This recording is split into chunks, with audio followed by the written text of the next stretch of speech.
Quelles sont les opportunités d'investissement parmi les mid-cap françaises? C'est ce que nous allons regarder ensemble dans cette vidéo. Si vous aimez mon contenu, vous pouvez le partager sur vos réseaux, mettre un pouce vers le haut à cette vidéo et vous pouvez également devenir membre de la chaîne en cliquant sur le bouton rejoindre.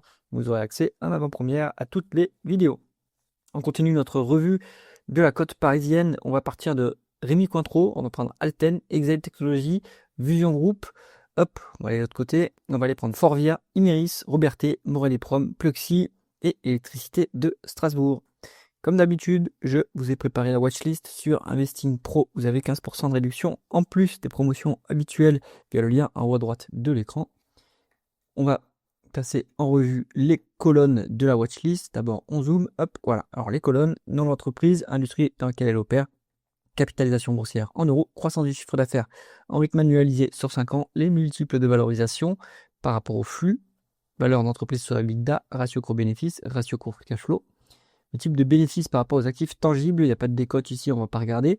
Le P/E ratio, plutôt pour les valeurs de croissance. Qu'est-ce qu'on a comme valeur de croissance? On a Vision Group par exemple, mais on n'a pas le P/E ratio, malheureusement. On a aussi Robertet, peut-être dans une bonne mesure, mais on n'a pas le P/E ratio. Bref, on va aller voir ça au cas par cas. Le rendement des capitaux investis qui est une rentabilité opérationnelle, le rendement des fonds propres qui est une rentabilité financière, le levier en termes de dette nette sur EBITDA et en termes de dette nette sur fonds propres, le rendement du dividende quand il y en a un et la sécurité de ce dividende par rapport au payout ratio, la proportion de free cash flow versée en dividende. Premier dossier de la liste en termes de market cap, c'est Rémi Cointreau. Alors, Rémi Cointreau, on est dans les vins et spiritueux. Donc, depuis 2023, on est sur une industrie qui est complètement à la ramasse. Rémi Cointreau a été particulièrement sanctionné parce que c'est un spiritueux qui s'est pris, ou un vin, je ne sais pas comment on peut le classer, qui s'est pris des taxes spécifiques en Chine.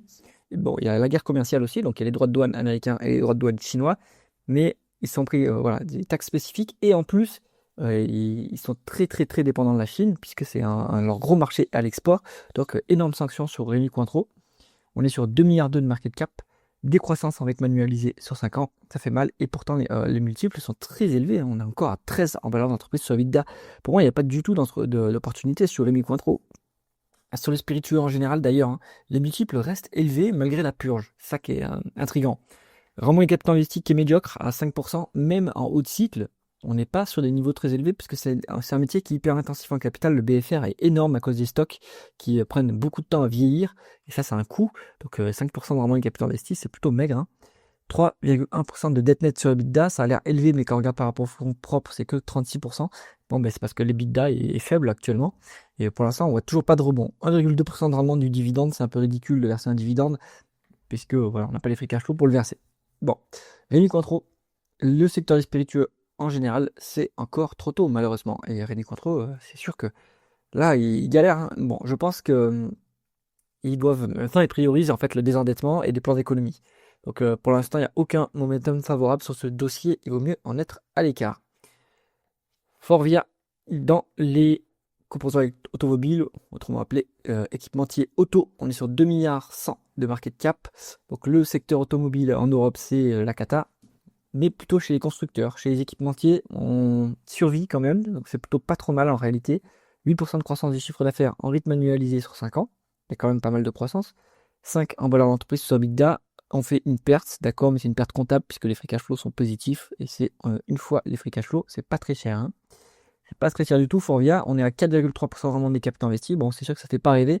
Ici, c'est un bas de cycle qui sanctionne cette rentabilité. Bon, on fait des pertes, ça d'accord. Et on a beaucoup de dettes, attention. 2,7 fois les l'EBITDA en dette nette, c'est très élevé. 300% des fonds propres. Donc là, il y a un biais, en fait, vous voyez, hein, par rapport aussi au rendement des fonds propres qui est ici, même s'il est négatif, en fait, il est très élevé en négatif. Enfin, il est très bas en négatif, du coup.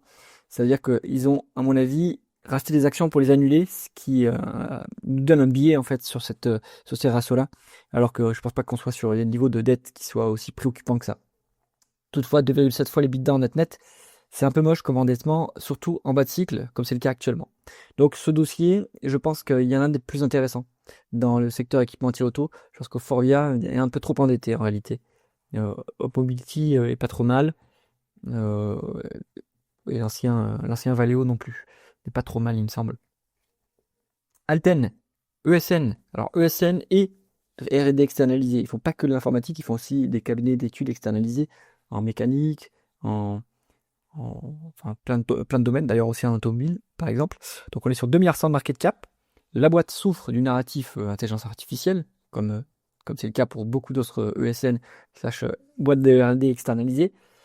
Il faut voir s'ils arrivent à intégrer l'IA dans leur process et à maintenir leur marge avec l'IA ou à augmenter leur marge avec effectif plus ou moins constant. Ça serait plutôt bon signe. Ça voudrait dire qu'ils arrivent à intégrer l'intelligence artificielle dans leur process. Bon, 12% de croissance du chiffre d'affaires en rythme annualisé sur 5 ans. Donc il y a beaucoup de croissance externe dans le secteur encore. On est à 5 en valeur d'entreprise sur EBITDA, 20 en PE, 7 en free cash flow. C'est value. Le marché en veut pas. Donc c'est value et c'est un peu contrariant aussi. Attention, on peut être complètement sur des multiples qui continuent à baisser parce que le marché a peur de l'intelligence artificielle sous ces dossiers. 8,5% de rendement des capitaux investis, c'est une rentabilité plutôt de basique en réalité pour ce genre de secteur. Hein. C'est pas intensif au capital, il n'y a pas de BFR, c'est que la prestation intellectuelle. Donc on est sur une rentabilité, c'est pas extraordinaire pour une ESN, mais ça reste correct pour une boîte en général. Pas de problème au niveau du bilan, on a du cash net, 2,5% de rendement du dividende, 16% des free cash flow versés en dividende. Ce dividende peut monter tranquillement et il est quand même à un niveau qui est déjà intéressant. Donc pourquoi pas. Ça sera contrariant, hein, se faire du Alten maintenant, mais c'est des côtés en tout cas, c'est value. Ensuite, on est sur Exail. Exail, ils font des drones sous-marins. C'est l'ancien groupe Gorgé.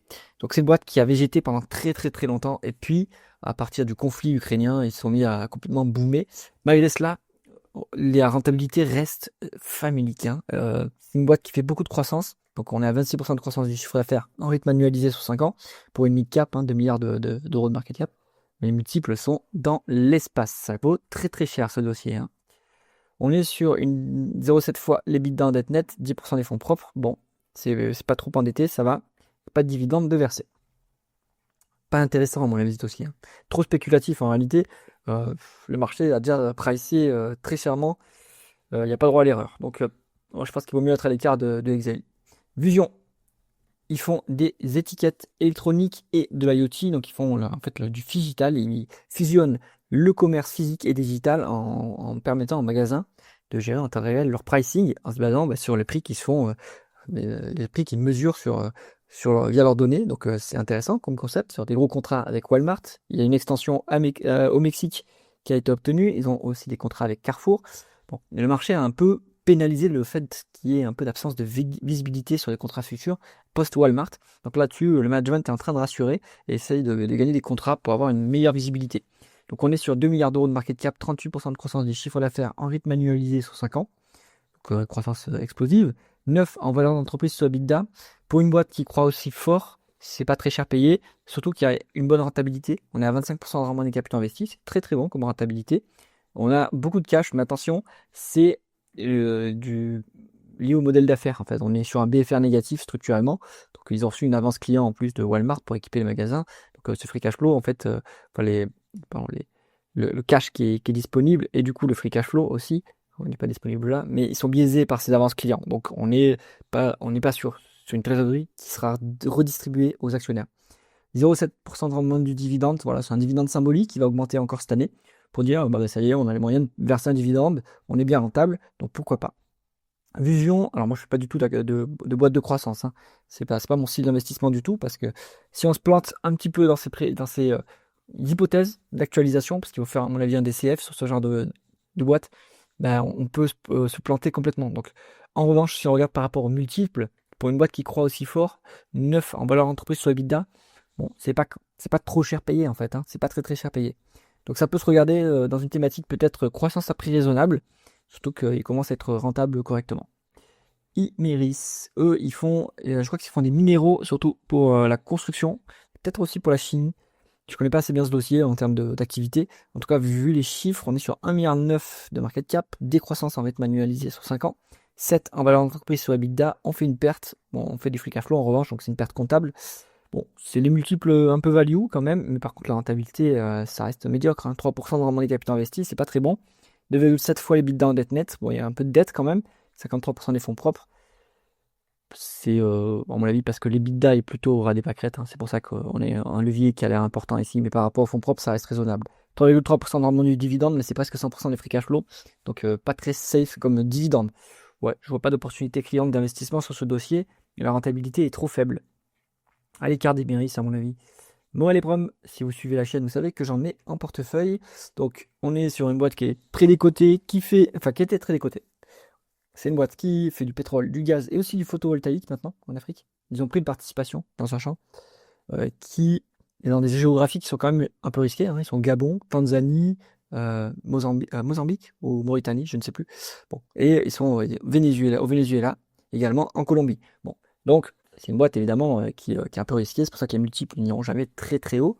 En revanche, à un moment, ça se traitait avec une décote sur actifs tangibles et sur une énorme décote sur flux. Bon, donc là, on a bien boomé parce que d'une part, on a récupéré la licence au Venezuela, donc ils peuvent recommencer à commercialiser le pétrole qui est produit là-bas. Et puis, il y a le boom pétrolier actuel, hein, avec le conflit en Iran, qui les porte évidemment.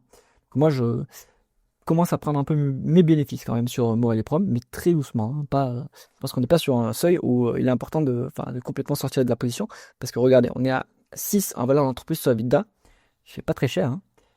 1,7 milliard en market cap et 12% de croissance du chiffre d'affaires en rythme annualisé sur 5 ans. Donc ils font la croissance externe, ils font la croissance organique en volume et puis ils sont boostés aussi par le prix de la commodité. Donc en ce moment ça marche fort. On est sur 6% de rendement des capitaux investis. Il y a un biais en fait. Ils ont dégagé beaucoup de cash avec la vente de ces plates. Si on regarde plutôt en fonds propres, en plus ils ont des participations mises en équivalence. Donc il faut plutôt regarder un rendement des fonds propres. Pour Morel et Prom, on a 31%, ce qui est colossal. Beaucoup de cash. C'est le fruit en fait de la vente de ces plates, la compagnie nigériane, qui vont redéployer ce cash. Ça ne sera pas redistribué sous forme de dividendes spécial aux actionnaires, mais ils vont plutôt faire des acquisitions. On est plutôt sur du dividende ordinaire à 4,4%. Alors il faudrait que je regarde comment Coifin calcule le free cash flow pour Morel et Prom, mais dans les rapports financiers, dans les communiqués de presse, on a un free cash flow qui est amplement positif, hein, pour Morel et Prom. Et donc ce dividende est très très sûr pour l'instant, 4,4%, c'est intéressant. Bon, moi je conserve, je me laisse porter. Je pense que je vais vendre une petite touche à 13,30 €. Là, on est actuellement autour des. Alors, c'est très volatile, on est autour des 10 €. Voilà, je pense que 13,30 € ce sera encore un petit seuil de prise de profit. Et puis, on continuera plus haut à prendre des profits. Pluxee, on est dans le capitalisme de connivence. C'est-à-dire que c'est une boîte qui fait les tickets restaurants. C'est une ancienne filiale de Sodexo. Donc ce business model ne devrait pas exister puisqu'en fait on est sur du ticket de rationnement. Les clients ce sont les entreprises, les grands groupes qui donnent des tickets restaurants à leurs salariés. Qu'est-ce que fait cette entreprise? Elle récupère les avances qui sont données par les clients, elle touche sa commission, elle place ce float sur les marchés et puis elle redistribue aux salariés des clients. Avec ça, du coup, c'est sûr qu'on sait de l'argent, hein. Donc on a une bonne rentabilité, on a un bon rendement du fonds propre, hein. C'est assez clair. Avec une valeur ajoutée qui est nulle, hein. Donc ça ne devrait pas exister ce modèle. 1,7 milliard de market cap, c'est un spin-off récent, il n'y a pas encore la croissance sur 5 ans. Bon, ça vaut rien, parce que le modèle d'affaires est risqué aussi, hein. Dès qu'il y a des changements réglementaires, Pluxee et Edenred se prennent des tôles. Donc moi je pense que c'est trop risqué ce dossier. Un dividende qui est sécurisé, évidemment, on vous donne de l'argent gratuit. Voilà, faites du Pluxee à vos risques et périls. Il y a un énorme risque réglementaire à mon avis. Robertet, on est dans alors ils font surtout les arômes, les fragrances pour les parfums. Donc c'est un métier sympathique quand même, c'est un peu corrélé au luxe, hein. C'est pour ça que les multiples sont relativement élevés. Relativement en fait, non même pas, hein. Donc 1,6 milliard de market cap, 8% de croissance du chiffre d'affaires en rythme annualisé sur 5 ans, donc c'est pas mal comme croissance. 9 pour une boîte de croissance à prix raisonnable comme Robertet, mais en fait c'est pas très cher, hein. 9 en valeur d'entreprise sur EBITDA. Pas mal en fait. 13,5% de rendement des capitaux investis, très bonne rentabilité, quasiment pas de dette. 1,4% de rendement du dividende, 35% des free cash flow, dividende sécurisé. Bon, bah c'est pas mal, hein.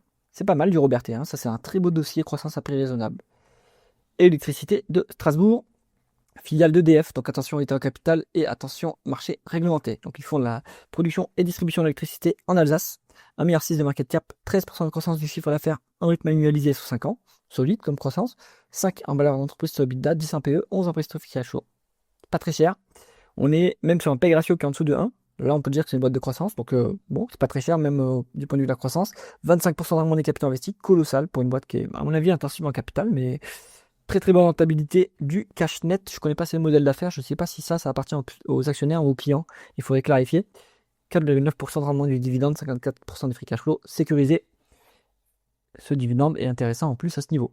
Bon, attention à un risque quand même réglementaire et au capital. Moi, je suis toujours frileux là-dessus. Allez, on suit un top value. on peut faire du Alten. Ah, attention, c'est contrariant. Donc on peut avoir un marché qui va contre nous, hein, si on fait du Alten, ça c'est sûr. En numéro 2, on fait du Morel et Prom. Cyclique, attention, ça va dépendre du cours des hydrocarbures. Bon, on est sur un multiple qui reste pas non plus, qui n'est pas encore très élevé. Et en value, on peut mettre aussi électricité de Strasbourg d'ailleurs, c'est ça qui est intéressant, parce que l'électricité de Strasbourg, ça fait croissance à prix raisonnable, ça fait dividende et ça fait value, ça fait tout. Donc pas mal. Donc je vais vous faire un top aussi croissance à prix raisonnable. Donc on va dire G pour GARP. On peut se mettre du. On se fait pas du Excel. Moi je trouve que c'est beaucoup trop cher, c'est pas raisonnable. On peut se mettre du Vusion, ça me semble raisonnable maintenant. On peut se mettre du Robertet et on peut se mettre du ELEC à nouveau. Et pour le dividende, alors dividende, il n'y a pas énormément de dossiers, donc ELEC en dividende, et puis pourquoi pas Morel et Prom, mais c'est très cyclique. Voilà. Donc restons sur ces, sur ces classements-là. J'espère que cette analyse vous a intéressé. Si c'est le cas, mettez un pouce vers le haut et pensez à vous abonner à la chaîne. À bientôt.